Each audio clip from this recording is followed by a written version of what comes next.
Salam sejahtera saya ucapkan kepada pensyarah kursus BSP 3013 aplikasi komputer dalam kesusastraan Melayu Dr. Azhar dan rakan-rakan yang saya kasih sekalian.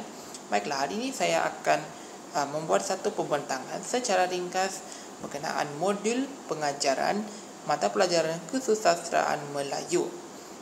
Tajuk yang saya pilih untuk modul pengajaran ini ialah kritikan sastra. Berpandukan daripada DSKP mata pelajaran kesusastraan Melayu komunikatif tingkatan 4 dan tingkatan 5, dalam pengajaran yang saya buat ini, standard kandungan yang saya ambil ialah 1.3, iaitu membuat kritikan sastra. Manakala dalam standard pembelajaran pula dipecahkan daripada standard kandungan tersebut, iaitu 1.3.1 menjelaskan maksud kritikan sastra.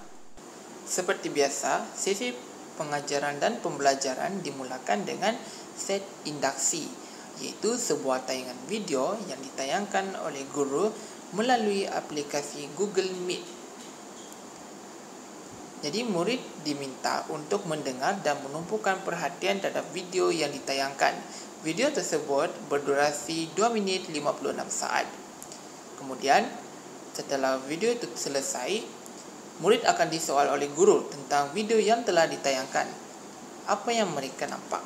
Ya. Jadi murid akan menjawab persoalan guru dengan baik berdasarkan kefahaman yang mereka dapat melalui video yang telah ditayangkan, iaitu setakat mana mereka boleh dapat catch up atau setakat mana mereka boleh dapat lihat setiap minit durasi video tersebut. Dan pada akhir sesi tersebut, guru mengaitkan soal jawab dengan isi pengajaran hari ini, iaitu bertemakan dengan tema kasih sayang, dan mereka akan belajar tentang ulasan kritikan sastra, di mana jawapan yang diberikan oleh murid tersebut akan dibawa untuk langkah yang seterusnya bagi pengenalan konsep atau definisi serta bimbingan untuk menulis kritikan sastra terhadap karya sastra yang mereka telah baca sebelum ini, iaitu karya sastra Panji Raden Puspa Kencana. Langkah pertama ialah pengenalan tentang definisi kritikan sastra. Guru akan menayangkan slide mengenai definisi kritikan sastra dengan menggunakan perisian Microsoft PowerPoint. Jadi sepanjang penerangan yang diberikan oleh guru, murid akan memberi tumpuan dan mencatat nota mengenai definisi atau konsep kritikan sastra. Pada akhir tersebut, soal jawab diadakan pada akhir sesi dengan menggunakan soalan yang mudah dan ringkas berdasarkan apa yang mereka dengar dan mereka catat.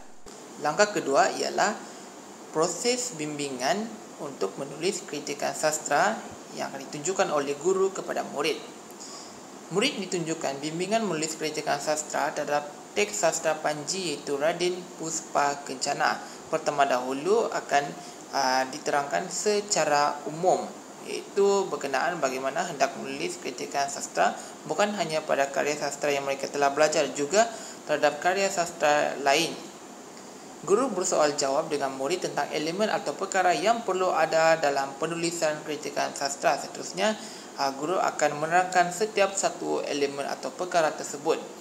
Jadi murid akan menonton slide dalam Microsoft PowerPoint dan memahami pelajaran tersebut secara baiklah. Jadi murid akan memberikan penuh perhatian kepada tayangan slide dan penerangan oleh guru. Selepas itu, murid akan membentuk empat kumpulan yang terdiri daripada 4 orang ahli bagi setiap kumpulan. Dan apa yang mereka perlu lakukan adalah aktiviti peta iting. Jadi murid akan mendengar penerangan daripada guru tentang aktiviti peta iting yang akan dilakukan. Dalam aktiviti peta iting adalah dikehendaki semua kumpulan untuk mengambil bahagian. Murid akan berbincang dengan ahli kumpulan bagi menyatakan nilai murni yang terkandung dalam petikan sastra Panji, iaitu Raden Puspa Kencana, berdasarkan soalan yang telah ditayangkan melalui slide Microsoft PowerPoint. Durasi atau tempoh masa untuk pentaksiran aktiviti peta iting ialah 4 minit, di mana murid akan diberi masa 4 minit untuk memikirkan jawapan dan dipersembahkan dalam bentuk peta iting di Microsoft PowerPoint. Seterusnya, murid akan memaparkan peta iting yang telah dibuat oleh mereka bagi penilaian jawapan yang dilakukan oleh guru. Dan pada akhirnya, murid akan dipaparkan jawapan yang betul dan bersesuaian dengan hasil jawapan mereka. Dan sekaligus itu akan ada berlaku perbincangan untuk menentukan dan membincangkan jawapan yang sesuai berdasarkan soalan yang telah dikemukakan. Langkah ketiga ialah aktiviti pengukuhan melalui aktiviti pagar sesat dalam perisian pembelajaran Word World.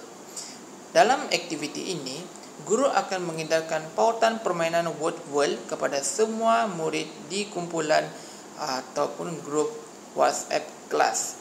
Murid akan menjawab soalan yang disediakan oleh guru di dalam perisian pembelajaran Word World. Semua murid perlu dan akan menjawab di dalam perisian pembelajaran Word World mengikut masa yang ditetapkan. Sebenarnya tidak ada masa yang ditetapkan tersebut. Sebaliknya,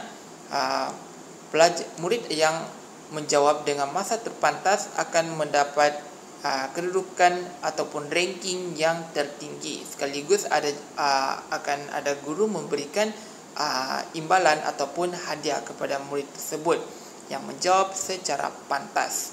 Jadi guru akan membuat penerangan terhadap jawapan kepada soalan yang dikemukakan, terutama bagi murid yang menjawab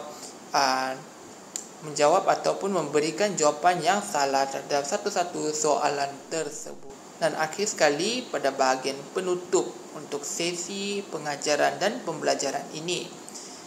Dalam sesi penutup ini, 2 orang murid dipilih oleh guru untuk bersoal jawab tentang rumusan keseluruhan pembelajaran, iaitu teknik menjelaskan kritikan sastra terhadap karya sastra Panji Raden Puspa Kencana.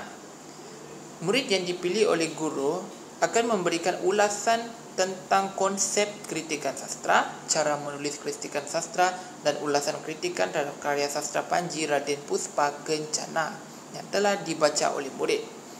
Seterusnya, guru merumuskan keseluruhan pembelajaran dan pemudacara atau PDPC tentang konsep kritikan sastra, cara menulis kritikan sastra, dan ulasan kritikan sastra Panji Raden Puspa Kencana, di mana ulasan tersebut telah dibincangkan oleh murid bersama guru. Dan pada akhirnya, murid akan mendengar dan menyalin sedikit nota tentang pembelajaran dan pemudacara, iaitu PDPC tentang konsep kritikan sastra, cara menulis kritikan sastra, dan ulasan kritikan sastra Panji Raden Puspa Kencana. Sekian itu sahaja pembentangan daripada saya. Terima kasih.